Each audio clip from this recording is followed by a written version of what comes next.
This is Roger Hibbert and his beautiful wife Elizabeth, and tonight we're in Matthew 27.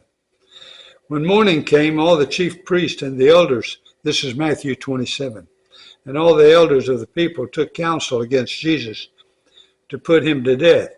And they bound him and led him away and delivered him over to Pilate the governor. Then when Judas, his betrayer, saw that Jesus was condemned, he changed his mind and brought back the 30 pieces of silver to the chief priests and the elders, saying, I have sinned by betraying innocent blood. They said, What is that to us? See to it yourself. And throwing down the pieces of silver into the temple, he departed and he went and hanged himself. But the chief priests, taking the pieces of silver, said, It is not lawful to put them into the treasure, since it is blood money. So they took counsel and bought with them the potter's field as a burial place for strangers. Therefore that field has been called the field of blood to this day. This then was fulfilled what had been spoken by the prophet Jeremiah, saying, And they took the 30 pieces of silver, the price of him on whom a price had been set by some of the sons of Israel, and they gave them for the potter's field, as the Lord directed me. Isn't it amazing, all of the prophecies being fulfilled? Now Jesus stood before the governor, and the governor asked him, Are you the king of the Jews? Jesus said, You have said so. But when he was accused by the chief priests and elders, he gave no answers. Then Pilate said to him, Do you not hear how many things they testify against you? But he gave him no answer, not even to a single charge, so that the governor was greatly amazed. Now at the feast the governor was accustomed to release for the crowd any one prisoner whom they wanted, and they had then a notorious prisoner called Barabbas. So when they had gathered, Pilate said to them, Whom do you want me to release for you, Barabbas or Jesus, who is called Christ? For he knew it was out of envy that they had delivered him up. Besides, while he was sitting on the judgment seat, his wife sent word to him, Have nothing to do with that righteous man, for I have suffered much because of him today in a dream. Now the chief priests and the elders persuaded the crowd to ask for Barabbas and destroy Jesus.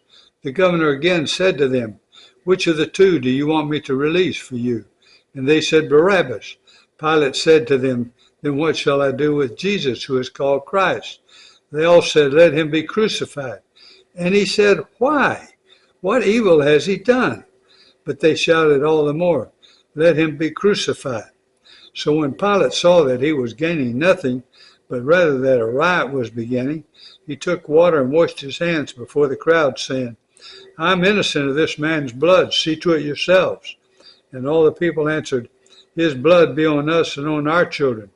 Then he released to them Barabbas, and having scourged Jesus, delivered him to be crucified. By the way, by his stripes, our bodies are healed. Believe that. Then the soldiers of the governor took Jesus into the governor's headquarters, and they gathered the whole battalion before him. And they strapped him and put a scarlet robe on him and twisted together a crown of thorns.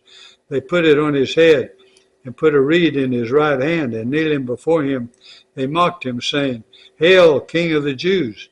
And they spit on him and took the reed and struck him on the head. And when they had mocked him, they stripped him of the robe and put his own clothes on him and led him away to crucify him. As they went out, they found a man of Cyrene, Simon by name. They compelled this man to carry his cross. And when they came to a place called Golgotha, which means place of a skull, they offered him wine to drink mixed with gall. But when he tasted it, he would not drink it. And when they had crucified him, they divided his garments among them by casting lots. By the way, that was prophesied. Then they sat down and kept watch over him there, and over his head they put a charge against him, which read, This is Jesus, the King of the Jews. Then 2 robbers were crucified with him, one on the right and one on the left. And those who passed by derided him, wagging their heads and saying, You who would destroy the temple and rebuild it in 3 days, save yourself. If you are the Son of God, come down from the cross. So also the chief priests, with the scribes and elders mocked him, saying, He saved others, he cannot save himself. He is the King of Israel. Let him come down from the cross, and we will believe in him. He trusts in God. Let God deliver him now if he desires him. For he said, I am the Son of God. And the robbers who were crucified with him also reviled him in the same way. Now from the 6th hour there was darkness over all the land until the 9th hour. And about the 9th hour Jesus cried out with a loud voice, Eli, Eli, lema sabachthani. That is, my God, why have you forsaken me? And some of the bystanders hearing it said, This man is calling Elijah. And one of them at once ran and took a sponge and filled it with sour wine. And they put it on a reed and gave it to him to drink. But the others said, Wait, let's see whether Elijah comes to save him. And Jesus cried out again with a loud voice and yielded up his spirit. And behold, the curtain of the temple was torn in two from top to bottom. That curtain was so thick, a team of horses couldn't have cut it in two. And it came from the top to the bottom.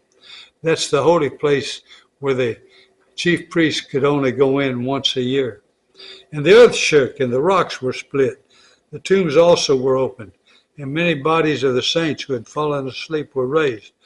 And coming out of the tombs after his resurrection, they went into the holy city and appeared to